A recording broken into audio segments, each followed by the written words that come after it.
The year is 1966. A handful of people are huddled inside a shack. It's rotting, barely holding on. They are on a remote stretch of Mexico's Yucatan coast, at a place they call Xtul. They'd fled London seeking a psychological breakthrough, a spiritual transcendence. What they found instead was a Category 5 hurricane, bearing down on them in the dark.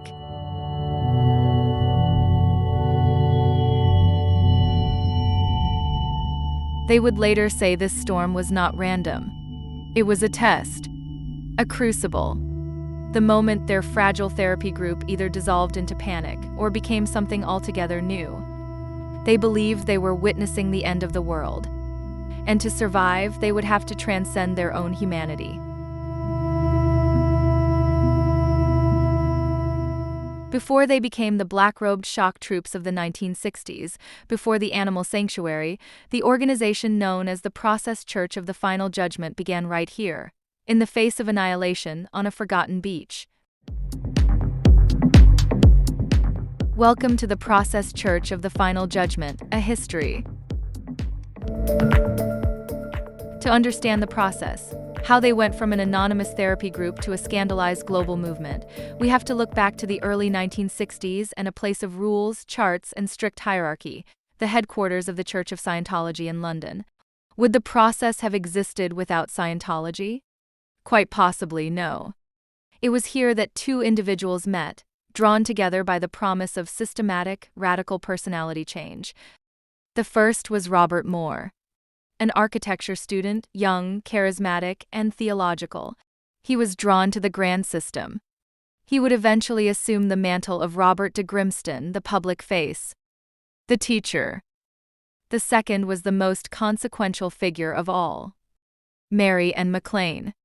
She remains the true engine of the organization, the central figure whose focus and pragmatism would define the process for the next 6 decades. Within the group, she would become known as the Oracle. McLean was older than Moore, from a working-class background in Glasgow. Where Moore loved the idea of doctrine, McLean saw doctrine as a tool of control. She was the organizational power, emphasizing discipline and structure. We have to picture them ascending the ranks of Scientology quickly. Moore, the speaker, McLean, the strategist. They were certified therapists, helping others through the curriculum known as processing or auditing. They were successful. Too successful.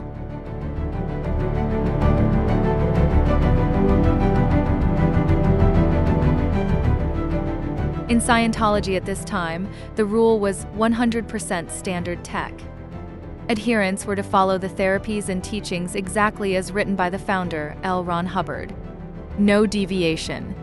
Moore and McLean, both gifted and both fiercely independent, found this model stifling. They were bending the rules, experimenting.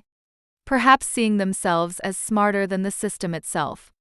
The details of their split are murky. Was it a rebellion against doctrine? A conflict over money? Were they simply seen as too willing to question authority? The outcome is what matters. By the early 1960s, Maury and McLean and Robert Moore were out. Whether expelled or resigned, they left with 2 critical lessons. First, that systematic methods could, in fact, change people radically. Second, that they themselves could build a better, more powerful version of that system.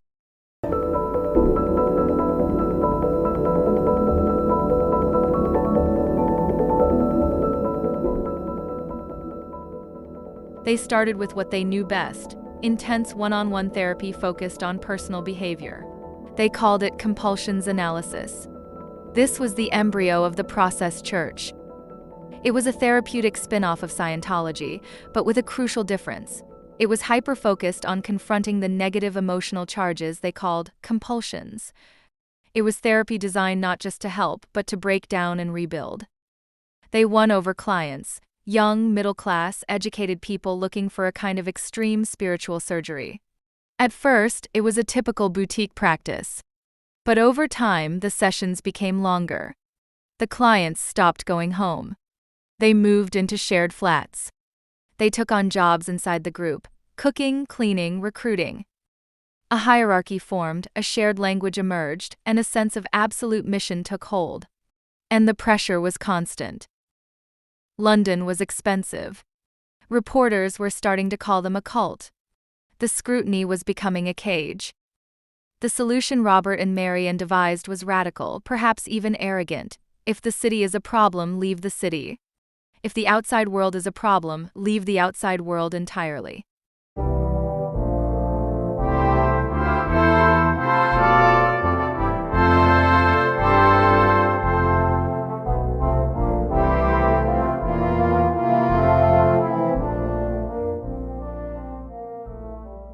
Their small circle was ready to follow their leaders out of the familiar world entirely.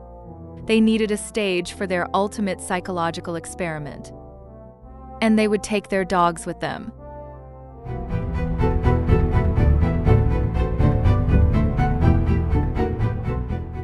The group had begun to acquire large dogs, primarily German shepherds. They were companions, protectors, and a visual symbol of strength and separation.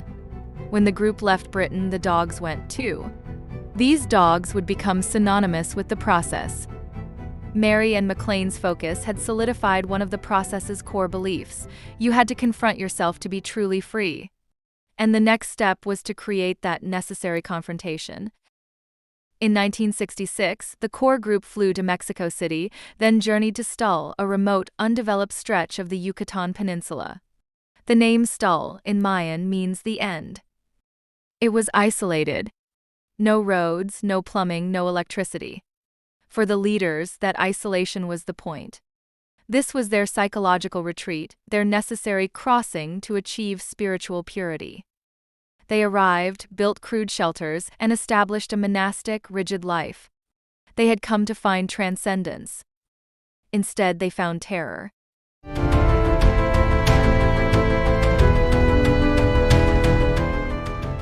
In early October 1966, a low-pressure system formed in the Caribbean. It would become Hurricane Inez, and it headed straight for Xtul. Money had run out. The followers were stranded, hungry, and surrounded by their dogs. This storm was the ultimate, unsought test of commitment, the foundational crisis that would solidify the process. The group was forced to spend the night fighting the storm, holding the line between life and death. The wind and the waves tore their camp apart. Robert de Grimston was separated with a few followers. Mary and McLean was with the rest. In the relentless darkness, followers would later speak of miracles: fish washing ashore when they needed food most, meditations producing grand visions. Amid the annihilation, they bonded more closely than ever.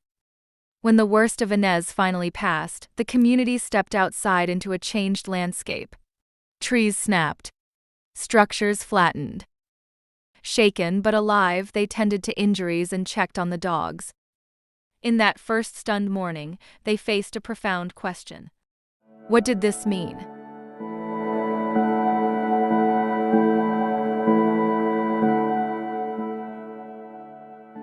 Robert and Marianne did not see the hurricane as a random event.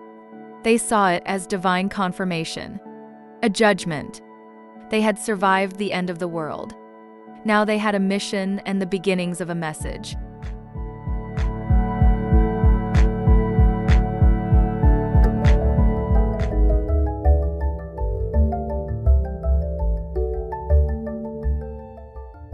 Some followers left Xtul entirely, broken by the hurricane.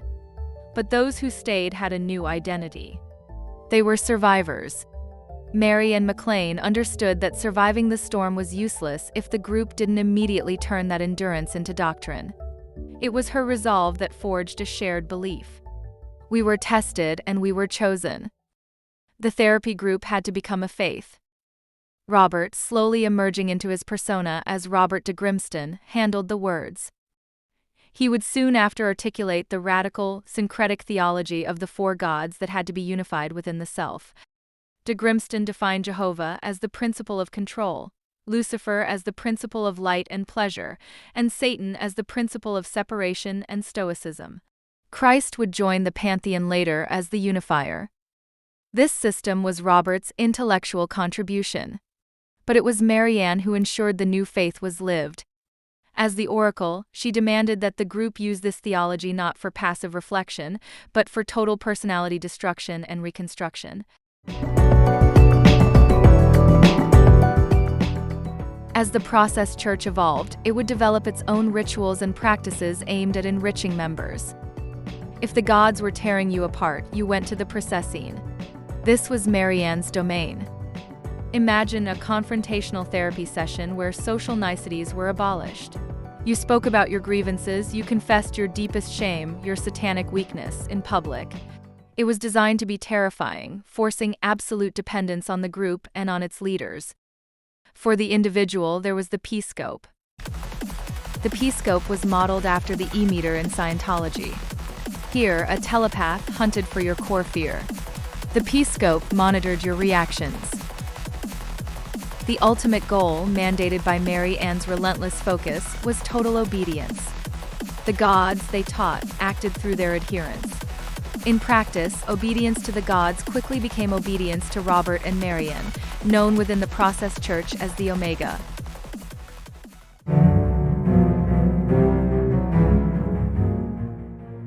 After months in Mexico, the crucible was over. A theology was forming. Now, Marianne insisted they needed an image. The group left Xtul. They were no longer compulsions analysis. They were the process church of the final judgment. They would return to the United States, where they would incorporate in New Orleans. The church label was Marianne's first great pragmatic decision. In the street chaos of the period, a hippie begging for cash was arrested for vagrancy. But a young person in a black robe, saying they were collecting for a church? They got a pass. But the look itself was pure provocation, a calculated media strategy designed by the oracle to shock and attract. The church's aesthetic was iconic and menacing: black robes, a cryptic logo that hinted at something sinister, and always imposing German shepherds at their sides with names like Beelzebub. This imagery wasn't accidental. It was designed to maximize tension. They sought out seekers, educated, middle-class young people who wanted a story bigger than themselves. And the process offered them one. Speaking about a verse in the Bible's book of Revelation, they forecast that 144,000 process members were destined to be chosen during the end times. The process church had successfully weaponized its own suffering. But by choosing names like Lucifer for maximum shock, they created a cage of their own making. They believed their theology was sophisticated. They were using Satan as a metaphor for fear.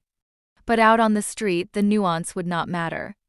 The name was a magnet for the satanic panic that would soon grip the culture. The world was about to take their intimidating image and give it a terrifying new context. Marianne, Robert, and their followers returned to London in 1967.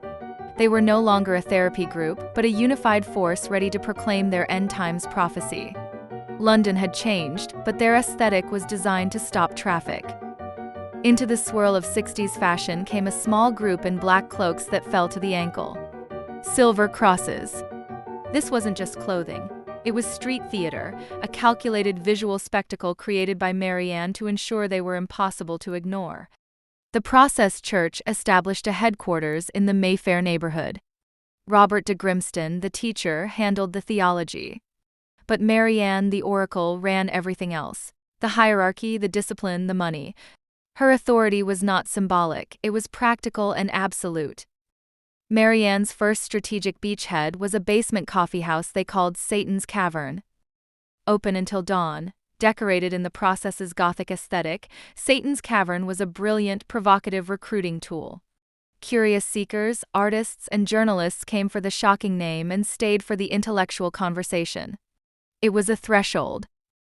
If you stayed long enough, a disciplined, educated process member, often a former academic or professional, would draw you into a conversation that mirrored the group's theology. You might attend a formal talk by Robert. But to join, you had to commit entirely. Beneath the black robes was an intense system.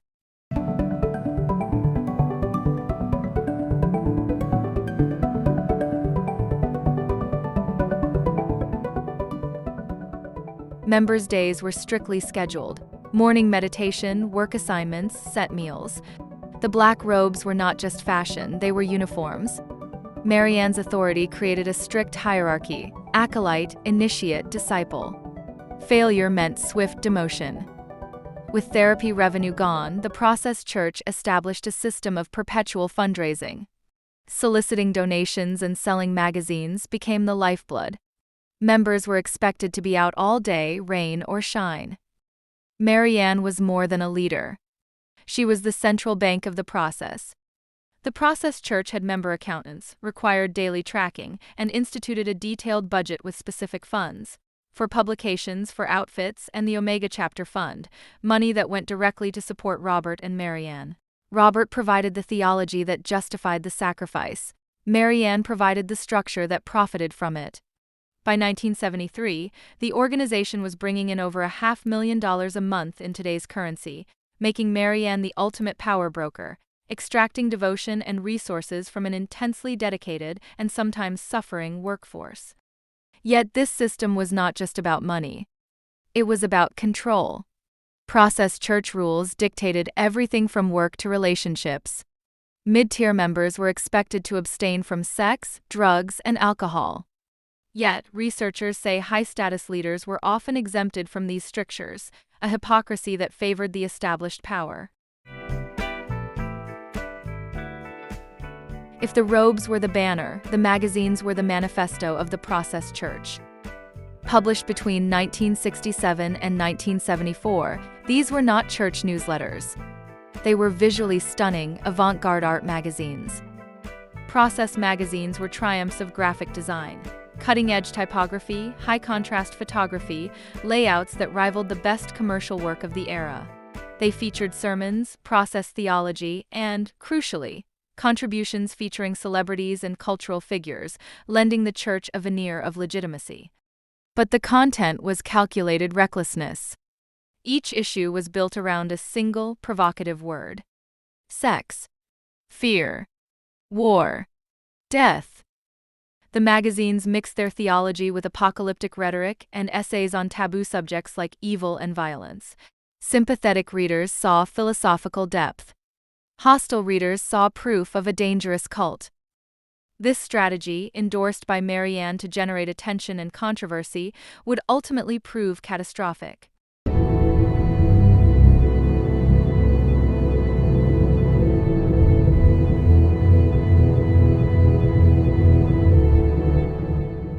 By 1968, the Process Church of the Final Judgment had a unified community, a disciplined, expanding membership of hundreds of core members, and a public image that drew reporters.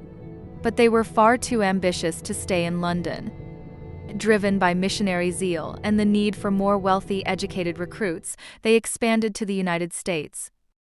In San Francisco, they found the epicenter of the counterculture. In New York, they established a highly visible center in the Lower East Side.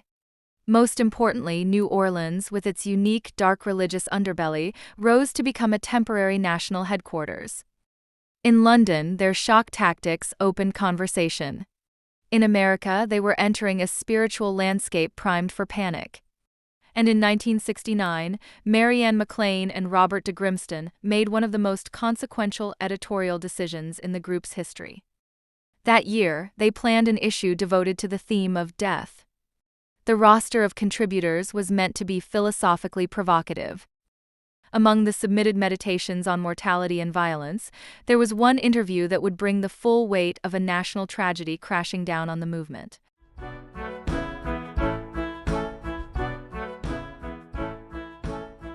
Inside, among the sermons and renegade essays, was a short piece drawn from an interview with Charles Manson, who was already incarcerated and facing charges for the Tate LaBianca murders. For the Process Church, this edginess was par for the course. They were courting controversy.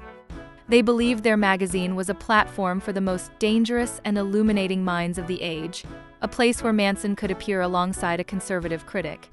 In their world, this was a bold coup. But in the eyes of the police and the press, that short magazine item became a breadcrumb. A link. A way to pull the Process Church into the expanding constellation of fear around Manson, Satanism, and slaughter.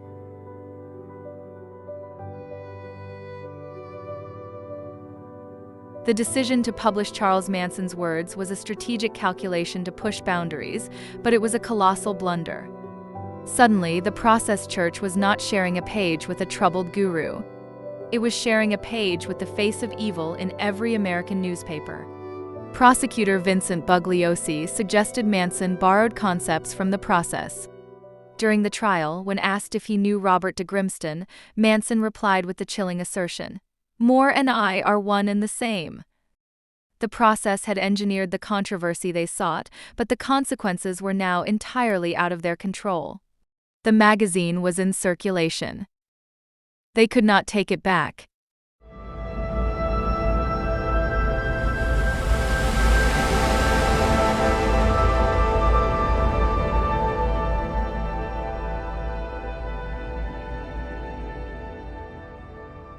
The connection between the process and the crimes of Charles Manson was circumstantial, proximity and aesthetics.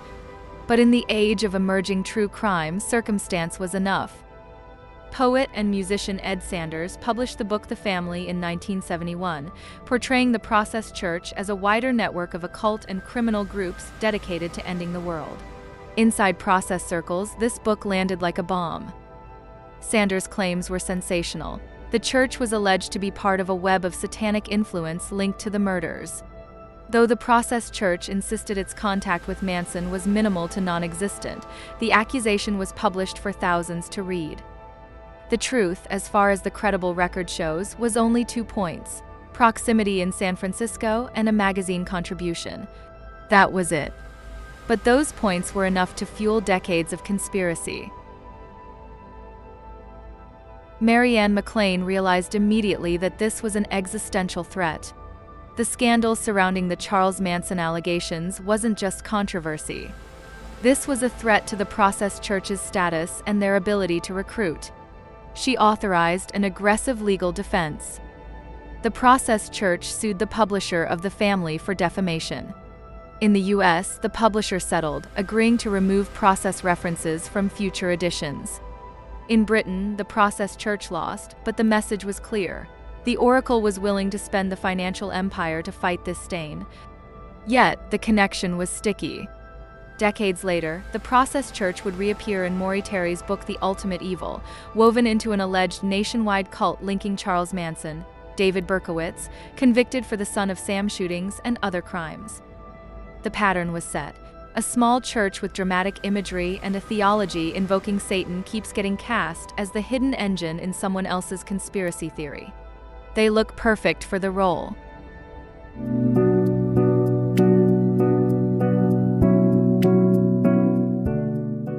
By the early 1970s, the conspiracy theories were taking a tangible toll.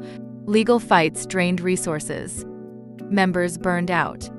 Landlords refused to rent to a group allegedly connected to shocking crimes. The London chapter, once the base, closed in 1971. Mary Ann McLean understood the problem with cold clarity. The combination of their theology, their look, and the Manson shadow had made it impossible for the Process Church of the Final Judgment to function. Survival demanded a total ideological departure from the past. Mary Ann began the systematic cleanup. In the spring of 1971, the Process Church made the executive decision to change the robes.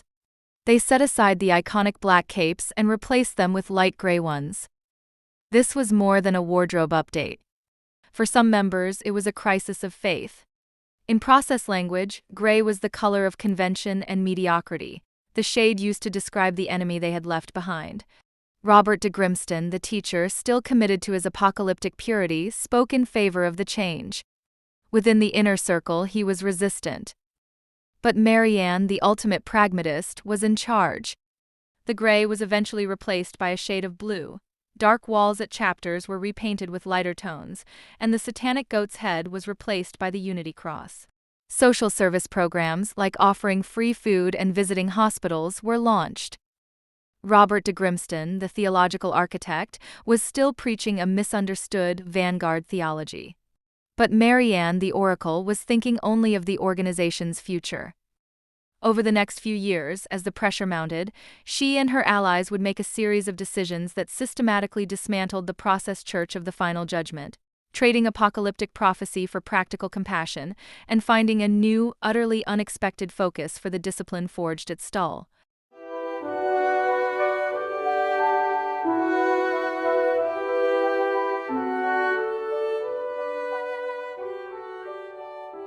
By 1974, the Process Church was facing internal and external collapse. The Manson shadow had made them toxic. Recruitment had stalled, and the followers the group did admit were often unstable, people the inner circle dubbed lower satanic manifestations. The crisis confirmed the fundamental divergence between the two leaders. Robert de Grimston, the doctrinal purist, leaned into the persecution, viewing it as a spiritual test that proved they were right. Mary Ann McLean, the organizational backbone, saw only one thing: the movement would not survive unless it sacrificed its identity. Around this period, Robert introduced a philosophy that had been percolating for years, called the New Game. It liberalized some internal rules, including those around relationships. But this attempt at free love brought personal chaos to the top, revealing a deeper fault line. Robert was involved with another leading member named Morgana. In the tight, autocratic world Mary Ann had built, she was now competing for exclusivity with the man her entire organization was centered on. The Oracle, the woman who was the undisputed brains of the Process Church, had reached her limit.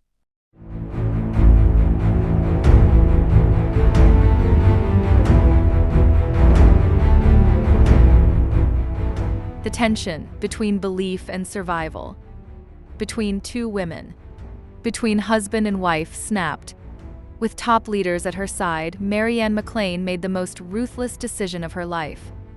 On March 23, 1974, at a meeting in New York City, top leadership voted to expel Robert de Grimston from his position as the teacher.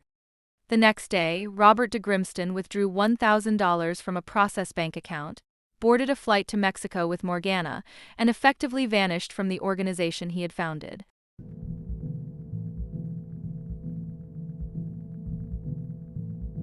Robert was gone, but the Process Church of the Final Judgment remained, and Mary Ann McLean moved with chilling speed to surgically remove his existence.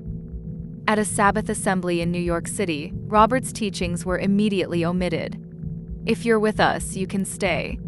If you're not, you can leave," was the message. Old literature was withdrawn. The Process Church of the Final Judgment, as anyone had known it, was over. Undone not by law enforcement, but by organizational fiat. Robert tried to knit together his loyalists left behind. He returned to the U.S., offering seminars, floating the idea of a process college. But without Mary Ann's organizational skill, his efforts were doomed to fail. His small new chapter in Boston, set up in the Waltham House, planned a survival center, a new Xtul. But philosophy alone was useless. The group was plagued by infighting and theft. Robert had the theology, but Mary Ann had the structure. Robert made one last move, traveling to New York City near the end of 1974 to meet with Mary Ann, hoping for reconciliation. It did not happen. Mary Ann and Robert formally divorced in early 1975. Robert de Grimston, the teacher, would finally give up in 1979, disappearing into conventional life. Yet, the moment Robert was out, Mary Ann McLean's greatest labors began. She inherited a toxic organization stained by Charles Manson and years of crippling conspiracy theories.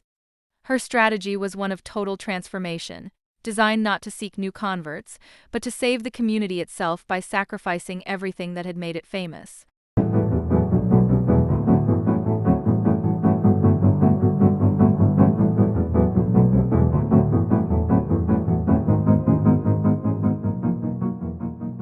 With the ideological break of Robert de Grimston released, Mary Ann McLean began a systematic 5-year scrub of the Process Church's identity. The name, the theology, the symbols, all had to be destroyed. The first change was stunning. The Process Church of the Final Judgment changed its name to the Foundation Church of the Millennium. Then came the wholesale erasure of the theology of the four. Satan, Lucifer, and the apocalyptic warnings, the very heart of Robert de Grimston's doctrine, were phased out. The focus shifted entirely to Jehovah as the sole reconciler. The symbols vanished. The garish Process magazine was replaced by the Foundation magazine. The familiar symbol was replaced by a six-pointed star. Marianne was telling the world, "We are no longer the organization you fear." Members were no longer processons, they were founders. Every vestige of the dark aesthetic was thrown in the trash. This was Marianne McLean's masterclass in organizational reinvention. By the mid-1970s, the movement had gone through 3 successive name changes, culminating in the Foundation Faith of God. The only things that remained of the original process were the discipline, the communal living, and, crucially, the German Shepherd dogs. The organization was no longer about psychological confrontation, it was about community and mission. And in 1978, Marianne McLean led her community out of New York City and to the sun-baked isolation of Tucson, Arizona, ready to find that mission.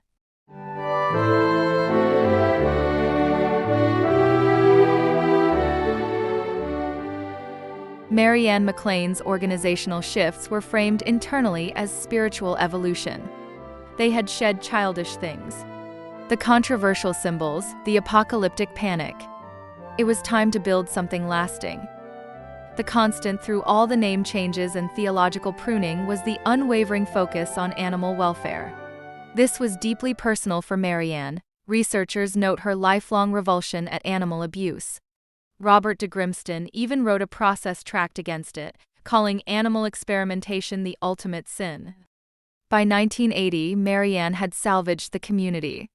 Now she needed to physically disappear to truly escape the shadow of Manson and the media frenzy.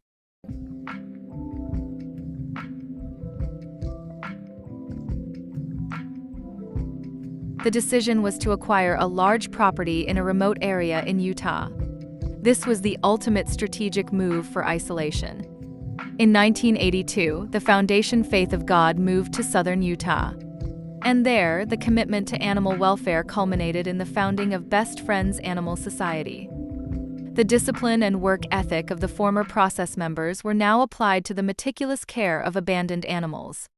This move was the absolute ideological antithesis of the past. The organization that once meditated on death now championed life. The new philosophy became the no-kill movement, a perfect distillation of the group's long-held commitment to compassion applied to a mainstream cause. By 1993, the Foundation Faith of God changed its nonprofit charter, stripping out all religious language and stating its purpose was caring for animals. The transformation was complete. The apocalyptic cult that preached the reconciliation of Christ and Satan was now a leading voice for animal compassion. It was a model of focused organizational survival, entirely driven by Marianne McLean's pragmatic will.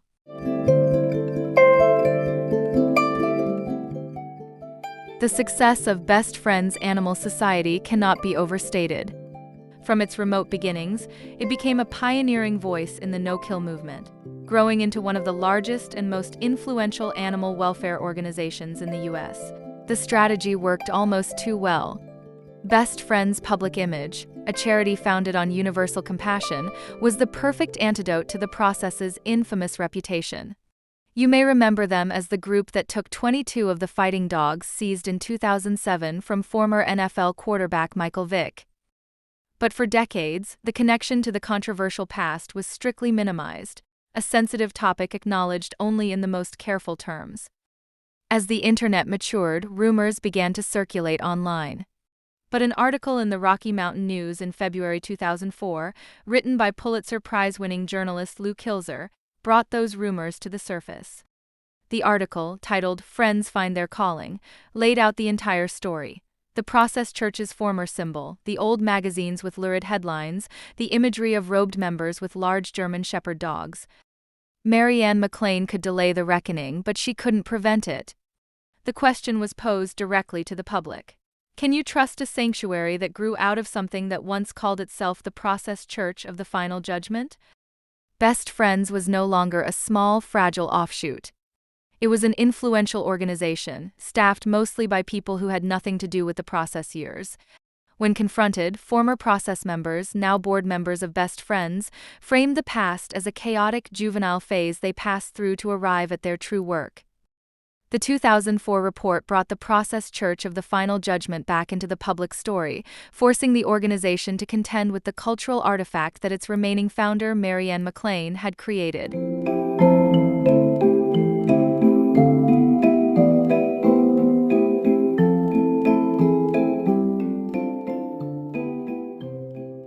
The Process Church of the Final Judgment may be gone, but its presence persists. Today, you can find scores of documents, Robert de Grimston sermons, and scans of old magazines online. Original copies command hundreds of dollars, kept in public archives and private collections. Internet forums still debate the conspiracies and even revivals of the cult. New generations of writers, needing a sinister institution, still reach for the process.